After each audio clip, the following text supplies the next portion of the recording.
¿Todos estos libros los leíste? No, es que como todas las bibliotecas, uno dice, uno no tiene más libros de los que leyó, pero seguro que esos libros no es ni la mitad de la cantidad que había leído. Hay una muy buena excusa que son de consulta.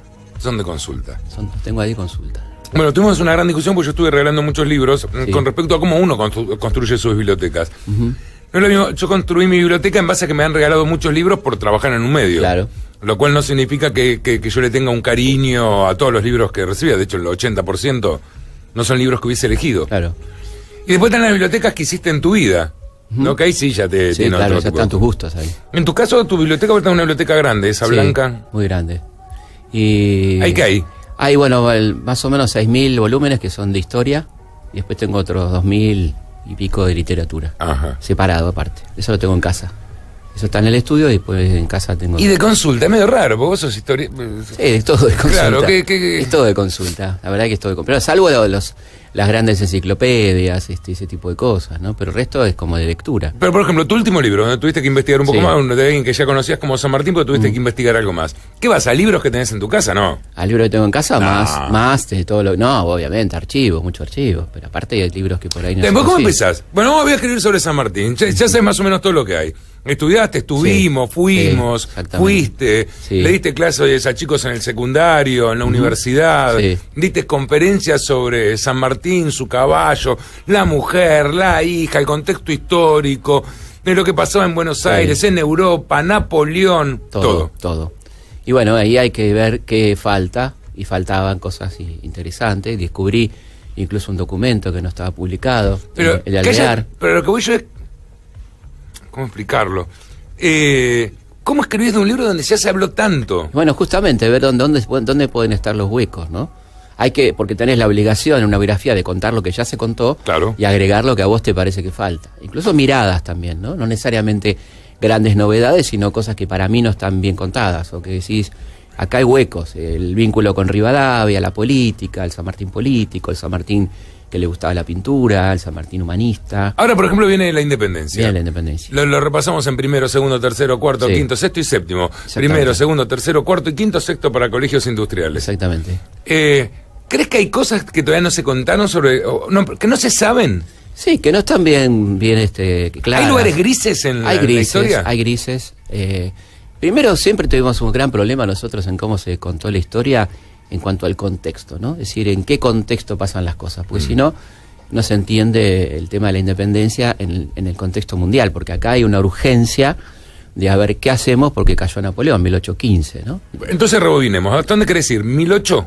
Vamos, 18, si querés, 1810 también. 1810, ok, 1810, pasó lo del 25 de mayo, todavía estamos con las colonias españolas que se ven por acá, estoy empezando, meterte donde quieras, pienso, el hit en Europa es Beethoven. El hit en Europa es Beethoven. Beethoven está ardiendo como los Backstreet Boys. Arde Beethoven. One Direction. Arde Beethoven, con su discusión y su replanteo con respecto a Napoleón, haberle dedicado la sinfonía, ¿no? La heroica. La heroica, y luego decir no, porque este hombre nos está traicionando a los libres pensadores, ¿no?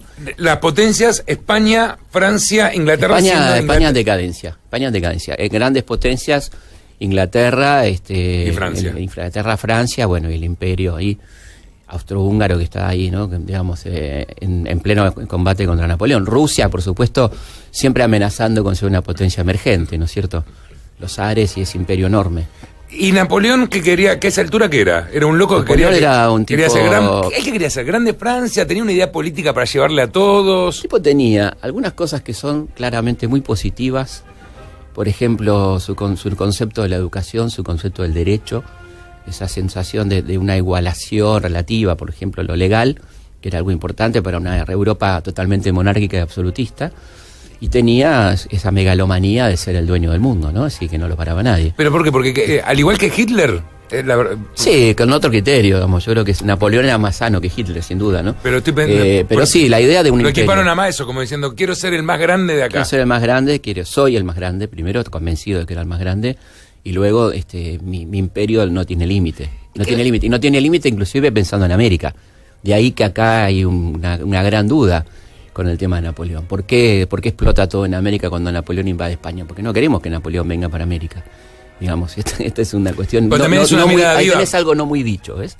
Algo no muy dicho en torno a nuestras independencias, ¿no? El rol de Napoleón en la independencia latinoamericana, que parece no tenerlo y lo tiene. O sea, por ejemplo, ya en las invasiones inglesas, cuando acá decimos, bueno, ¿qué va a pasar? ¿A qué puede venir Napoleón acá, no? Inglaterra dice, adelantémonos e invadamos. Pero no hay una viveza en decir, nuestro amo está siendo castigado en Europa. Es momento de pegarle a nuestro amo. Absolutamente, esa viveza criolla extendiendo criollo por toda Latinoamérica, pasa de México a Buenos Aires. O sea, todos dicen, obedecemos a Fernando, pero bueno, estamos pensando en la independencia, ¿no? Es difícil entender que toda Latinoamérica pensaba eso, porque San Martín tiene que ir a Chile y decirle a los chilenos, vamos a pelear y háganse cargo, tiene que ir hasta Perú para bajarlos, y sacando Simón Bolívar, Artigas. Sí, no, pero hay una coincidencia en un armado, digamos, político, militar, que es, aprovechemos este momento. Entonces, en México tenés a Morelos, al cura Hidalgo, que piensan lo mismo, una junta teóricamente en defensa de Fernando para empezar a pensar la independencia.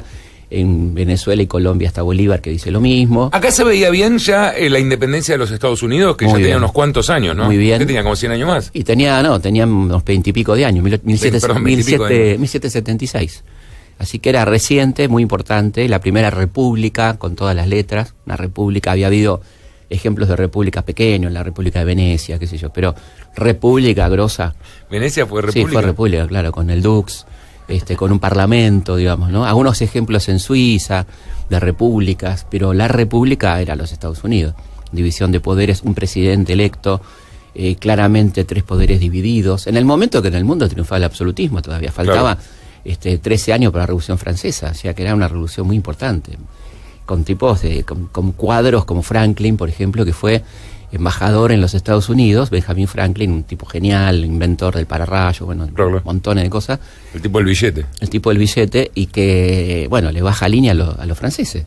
O sea, Franklin cumple la función de trasladar un poco la idea de la Revolución Norteamericana a los franceses. Por eso, en Francia, Franklin es un tipo amado, ¿no? Muy querido, muy importante, ¿no? Ah, mira vos. Es el famoso embajador americano que se inmiscuye en los asuntos internos. Nuestro hombre en París sería, en este caso. Nuestro hombre en París, la CIA. En vez de La Habana, un tipo muy interesante. Madison, Adam, todos estos tipos eran cuadros. También habrá sido algo, haber visto que los ingleses no reprimieron demasiado lo que sucdeció, ¿no? Bueno, relativamente, ¿no? Porque acordate que en 1812 incendiaron Washington, ¿no? Incluida la Casa Blanca. O sea, atacan a Estados Unidos y llegan a incendiar la Casa Blanca. Y huye el presidente. Así que no es que no hicieron nada. O sea, en el momento tuvieron que recuperarse de semejante golpe, con la posibilidad de perder Canadá también. O sea, perder todo el norte, ¿no? O sea que sí reaccionaron y terminaron con una guerra bravísima, que es la guerra del 1812, donde también acaso repercute, porque Estados Unidos podía haber sido una ayuda para las independencias y estaba enfrascada en su pelea con Inglaterra, nada más y nada menos, ¿no? 1812, 1813, la región se pone un poco más progresista, se podría decir, ¿no? Sí, claramente. Intenta. Hay avances en el norte, en Venezuela. Acá tenemos la llegada de San Martín, primer armado político, digamos, la Sociedad Patriótica, que conspira contra el gobierno del Triunvirato, que era un gobierno muy regresivo, muy conservador, con Rivadavia a la cabeza. De hecho lo derrocan. Y el nuevo Triunvirato, más cercano a la Logia Lautaro, a la Sociedad Patriótica, ideas de independencia, es el que convoca la Asamblea del 1813, la Asamblea que es un antecedente del Congreso de Tucumán, de alguna manera, ¿no? Pero con un fantasma que ronda ahí es, ¿qué va a decir Gran Bretaña a todo esto? Gran Bretaña, acordémonos siempre, aliada de España, necesita España, donde todavía se está combatiendo contra Napoleón. Entonces, Inglaterra no va a mover un dedo, por lo menos públicamente, por la independencia latinoamericana. Es un mito eso de que Gran Bretaña trabajaba a favor de la independencia, trabajaba a favor de ella. Y por lo tanto tenía una diplomacia doble. Por abajo decía, bueno, cuando en algún momento los vamos a apoyar, pero mientras tanto ni se les ocurre declarar la independencia. La palabra independencia está prohibida por Inglaterra. Acá es cuando frena un poco la cosa, ¿no? Y digo, sí. ¿Cómo con algo histórico, que es algo tan, en algún punto concreto, esto pasó, la realidad es la realidad? Sí, la única realidad, la única verdad es la realidad. La única verdad es la realidad. ¿Por qué hay historiadores o por qué puede haber una lectura? Porque tiene que haber algo confuso en el mensaje para decir, no, Inglaterra quería la libertad. Y vos decir, no, Inglaterra no la quería. Sí, están los intereses británicos que siempre se han vendido como los promotores de la libertad en el mundo, cosa que la historia India, Hong Kong, África entera, claro, Jamaica incluso. Todo lo que vos quieras. Pero ellos siempre han vendido como fueron a la vez que promovían la libertad de comercio, promovían la libertad política, lo cual no es cierto de ninguna manera. Siempre se rigieron por sus intereses, ¿no? Y lo tuvieron a Miranda, que era un tipo, nosotros pasamos por la casa de Miranda en Londres, gran promotor de la independencia, ilusionándolo con que lo iban a dar a apoyar, y nunca lo apoyaron, en definitiva, lo dejaron más solo que nadie. Y él se ilusionó con que en Gran Bretaña, por una cuestión de concomitancia de intereses, a usted le interesa el comercio, nosotros la independencia política, vamos juntos. Inglaterra nunca lo acompañó. Cuando vienen acá los ingleses, ahí tienen la prueba más clara, dice él, bueno, nosotros tenemos la libertad. ¿Pero qué libertad? De ahí se juntan Pueyrredón, Belgrano dice, no, esto no es ninguna libertad. Acá hay que combatirlos a estos tipos, no son libertadores. Ahí tenés una demostración palmaria, ¿no? Los tipos más lúcidos de la inteligencia de la revolución, Belgrano, por ejemplo, dice, no, o el viejo amo ninguno, digamos, porque estos tipos no nos convienen. 1810, 1813, San Martín se limpia un poco, deja un poco en claro que Latinoamérica puede ser independiente. Sí. ¿Y acá qué pasa? Que en 18, llega 1814, 1815 empiezan a decir, che, ¿qué tal si nos juntamos en Tucumán? Bueno, pasa el fantasma Napoleón, falta el fantasma, ¿qué hacemos con Napoleón?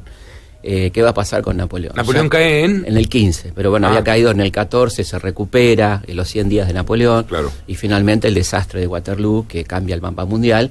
Todos los reaccionarios del mundo. ¿Cómo le llama el británico? Wellington. Wellesley, marqués de Wellington, ¿no? El tipo, bueno, es un genio militar. Napoleón comete algunos errores. Algún día hablaremos de Waterloo, es interesante el planteo militar. Y los reaccionarios del mundo toman aire y dicen, ahora volvemos nosotros, ¿no? Si se termina la Revolución Francesa, vuelven las testas coronadas. Fernando ya había vuelto a España, es decir, y Fernando amenaza inmediatamente con una gran expedición de castigo a las colonias rebeldes. Una de las primeras se pensaba Buenos Aires. Inteligentemente acá se opera y dice, hay que tomar ya Montevideo, porque Montevideo era el puerto de entrada marítima más importante. Afortunadamente cae Montevideo. ¿Cuántos éramos? Porque no es que éramos las 12, no éramos mucha gente. No, éramos muy poco. Y con las 12 no iban a buscarme, digo. Para todo un país era... No es un buen ejemplo. Claro que digo. Está bien, éramos el combativo es poco. Muy poquito. La hinchada de Yupanqui, si querés. Claro, ¿cuánto habían más o menos en la zona? No, éramos de tipo... ¿100.000? Sí, un poquito más. En Buenos Aires había 40.000, pongámosle 150.000 en todo el país. Poquitos, muy poquitos con la lucidez necesaria para decir, mirá que se viene la noche, cuidado. Y dos frentes. Cae Napoleón, se viene el mundo encima. Claro. Volvió Fernando, ya está preparando la expedición, 20.000 hombres. Muy bien la toma de Montevideo, le cortamos ahí una posibilidad de llegar, y de hecho logramos con la toma de Montevideo que la expedición que venía a Buenos Aires vaya a Caracas, y ahí donde cae Bolívar, ¿no? Uh-huh. Entonces, bueno, ahí hay todo un replanteo nuevamente. Hay un gobierno conservador que lo manda a San Martín al norte a reemplazar a Belgrano para sacárselo de encima. Vale la pena recordar que San Martín siempre es un tipo con posibilidades de gobernar, siempre es un personaje que quiere gobernar y que tiene todas las posibilidades de ser electo. Por eso lo sacan del medio. Es más, Alvear, que es quien finalmente va a ser electo director supremo, dice en una nota, nos sacamos de encima a San Martín, hombre enemigo del centralismo, ¿no? Alvear era el que salía, no era el... ¿Qué era eso? No fue por sí, bueno, vinieron juntos de allá, pero cuando él empieza a acercarse tanto a Gran Bretaña y a plantear esta cuestión de gobierno unipersonal, San Martín se aleja, finalmente empieza a gobernar en Cuyo, y cuando está en Cuyo en el año 15, Alvear, que ya es director supremo, hace un golpe contra San Martín, se lo quiere sacar de encima. Y a la vez... Es re loco que San Martín haya estado en el país tan poco, ¿no? Tan poco tiempo. Y San Martín, tenemos himno, tenemos todo, y es como metió... Sí, pero muy es presente. como Sumo, que tiene 2 discos o 3, no lo puedes creer. Decir, que se tanta historia Orson Welles con una sola película podía... Claro. Acá también ese caso, ¿no? Pero la cosa es que San Martín no llega a ser el gobernador, es gobernador de Cuyo. De Cuyo, pero... Tipo influyente en el interior, influyente políticamente, preparando ese ejército, un ejército poderoso, el único ejército ordenado del país. San Martín sabe que ese ejército está destinado a Chile, pero que a la vez es un ejército que a él lo protege políticamente. Digamos, ojo que yo estoy acá y tengo 5.000 muchachos, ¿no? Pero todo el mundo no... ¿Por qué lo acusan a San Martín? ¿Que se roba un ejército? No, lo acusa... ¿Qué hacemos en darle un ejército a este tipo que se nos puede venir encima? Sí, y algo más. ¿Cómo gobierna San Martín Cuyo? Que le molesta a Alvear. Gobierna con un modelo de gobierno de un Estado presente, ¿no? Salud pública, educación pública, todo lo que no quería hacer Alvear. Por eso lo manda a derrocar y lo manda a matar. Y fracasa en el intento de asesinato. Lo manda a matar. Fracasa en el intento de asesinato. Alvear desesperado porque cayó Napoleón. ¿Qué película? Sí, una película tremenda. Desesperado porque cayó Napoleón, manda muchacho a Río de Janeiro a decirle a Gran Bretaña: queremos ser una colonia, nos entregamos. Queremos ser un protectorado británico. Pero el tipo va con la carta, llévenle esto. A Lord Stranford. Claro, le dice a Lord Stranford: queremos ser una colonia. Queremos ser británicos. Queremos ser británicos. Bueno, ahí ya explota todo. El ejército del norte se subleva, San Martín le desconoce la autoridad central. Alvear se tiene que escapar. Se va a Río de Janeiro con un baúl en el cual lleva todos los secretos militares argentinos. Todos. ¿Para cuándo? Está bien, ¿qué eran todos los secretos militares argentinos? ¿Tres Gomera? No, era dónde estaba nuestra fábrica de armas, quiénes eran los espías, qué estaba preparando San Martín para cruzar a Chile. Grosso. Pensá que estamos en el 15, San Martín tenía listo el cruce del 16, va a esperar hasta el 17 porque el Congreso del Tucumán no se termina de reunir, bueno, etcétera. O sea que era tremendo lo que hizo Alvear, una traición a la patria. ¿Y por qué tenemos una calle Alvear? ¿Por qué la avenida más elegante, el monumento más caro? Y bueno, es coherente. Hasta el año 50, en la época de Perón, en 1950, la avenida del Libertador se llamaba Alvear. Esa avenida se llamaba Alvear. Perón la cambia por el Libertador General San Martín, pero hasta ese momento esa avenida enorme era Carlos de Alvear. El más grande traidor que tuvo, uno de los más grandes, porque la verdad que en Argentina el cuadro de honor pero es uno de los más importantes. Pero ahora seguimos, pero está muy mal, ¿no? Que tengamos semejante... Está pésimo. Sobre todo si es un país esquizofrénico. Ahora, necesito... Termino esta idea, para que... Bueno, una pavada, pero creo que es importante esto, digamos. Una cosa que me parece importante. El país que dice, el padre de la patria, el más grande de los argentinos, San Martín, sí. No podés tener una avenida y un monumento semejante para Alvear, que lo quiso matar, digamos. Sí, hay algo, una locura. ¿Pero qué hizo Alvear? Porque algo tuvo que haber hecho para que alguien diga... Siempre hay dos posiciones. Sí, Alvear había logrado ser un tipo muy representativo en Buenos Aires, uno de los hombres más ricos de Buenos Aires, muy poderoso. No, lo bueno, ser rico y poderoso lo bueno que hizo Alvear fue la toma de Montevideo. Ahí se llena de laurel. Okay. No la hizo él, la había hecho Artigas y él entra para ganar. Él entra, ¿viste? Cagón, o sea, corre el auto hasta la llegada y él se sube y gana, algo así. Eso es Alvear. Gana en Montevideo y ahí sí, llega como director supremo, suplanta a su tío que había sido puesto por él, Posada. Ay, no aguanto, vayamos a llegar a la independencia, pero nunca nadie propuso que Alvear no es, que Carlos, porque hay varios Alvear. Sí. Estamos hablando de Carlos. Carlos María de Alvear. Claro. Sí. El que está cuando enfrente a Plaza Francia. Francia. En la esquina ahí. El Hotel Alvear incluso. El hermoso Hotel Alvear. Sí.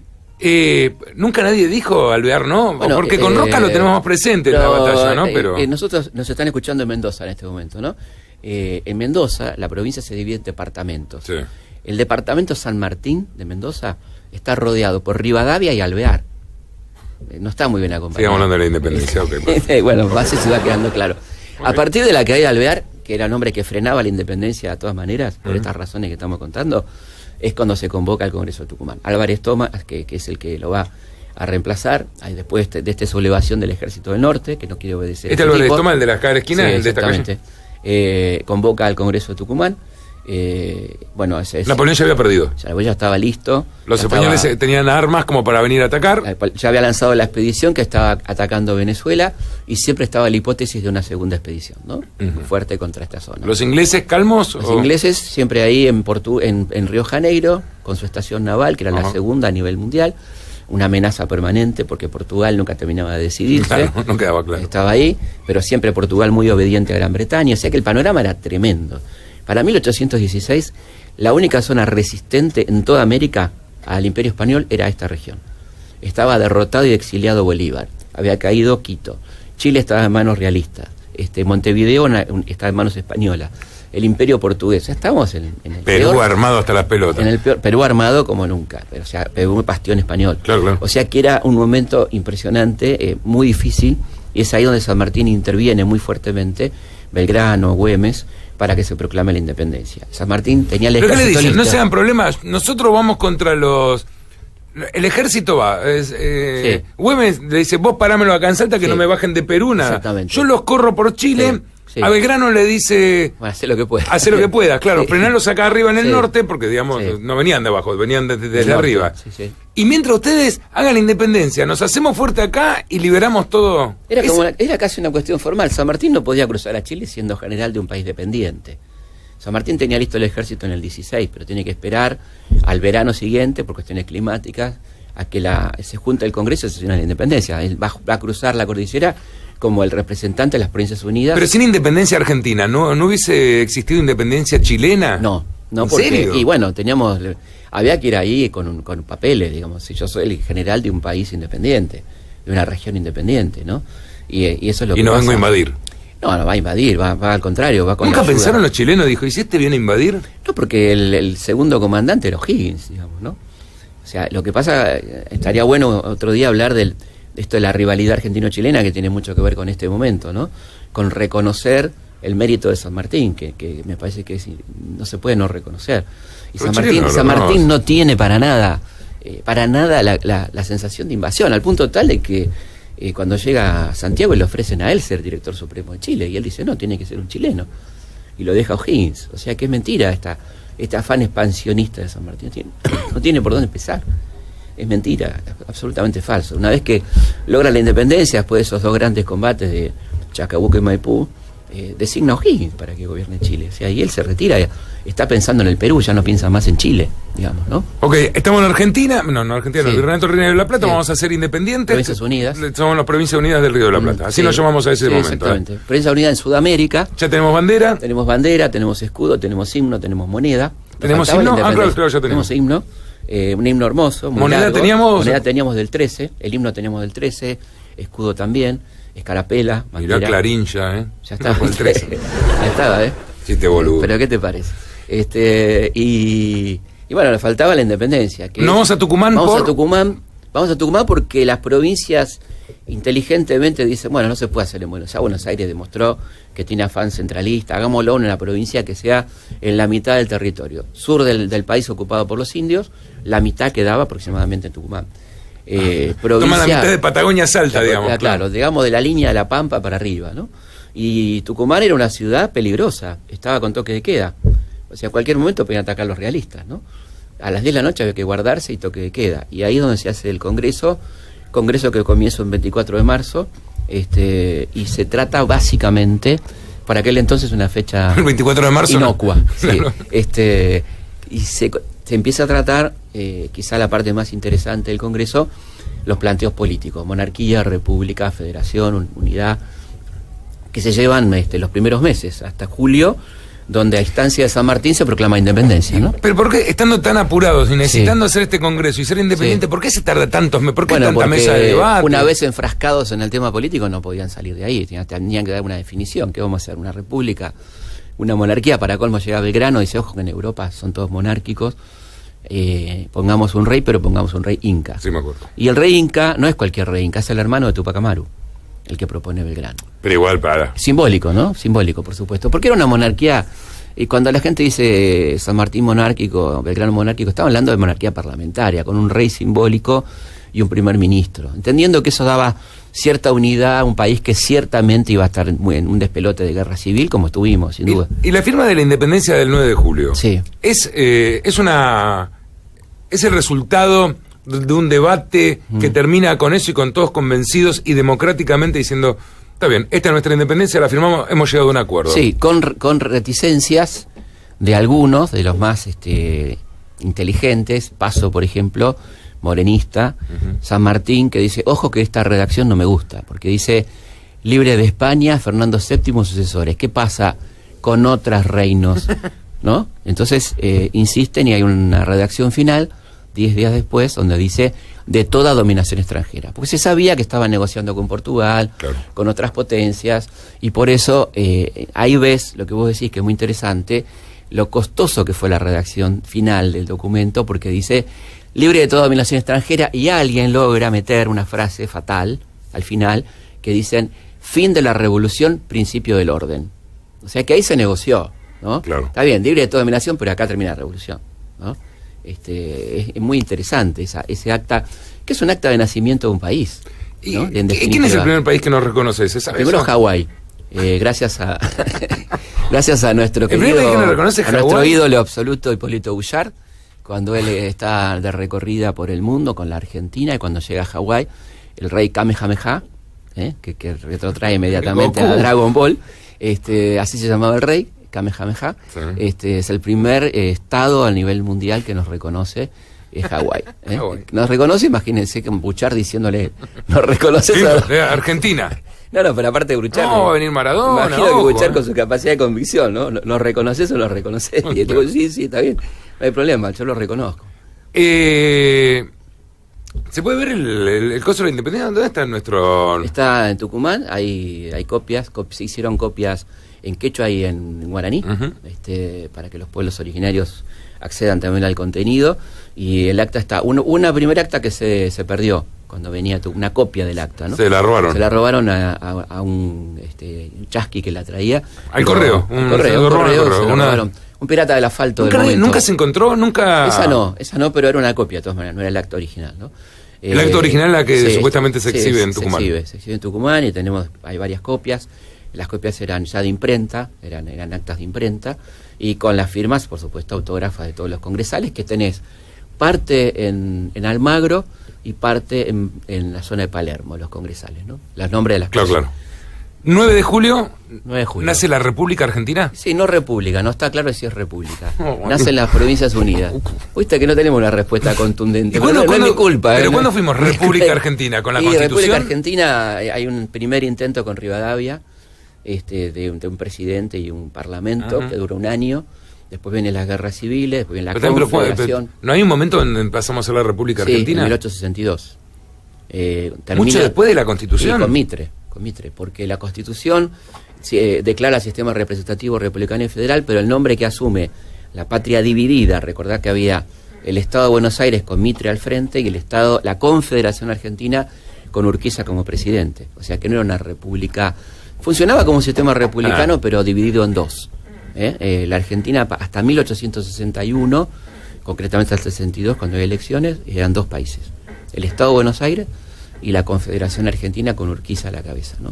9 de julio, jueves feriado, es lo que más vamos a recordar. Piña, te sacaste un... No sé, vos dirás. Estás para 9, pero en vez de te pongo un 9, no, te vas a... 8.50. Me achancho. No, te vas como a chanchar. Martino, te vas a chanchar, así que un 8.50. Bueno, muchas gracias. Un 8.50. Vamos a mejorar. Parece que no terminaste algunos conceptos. Bueno. Un 8.50 está bien. Está bien, lo que pasa es que ayer no dormí bien, por eso. No es problema mío, por lo menos. Bueno. Gracias, Felipe. Muchísimas gracias.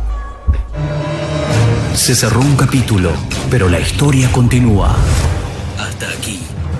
Felipe Piña. Los libros de la buena memoria.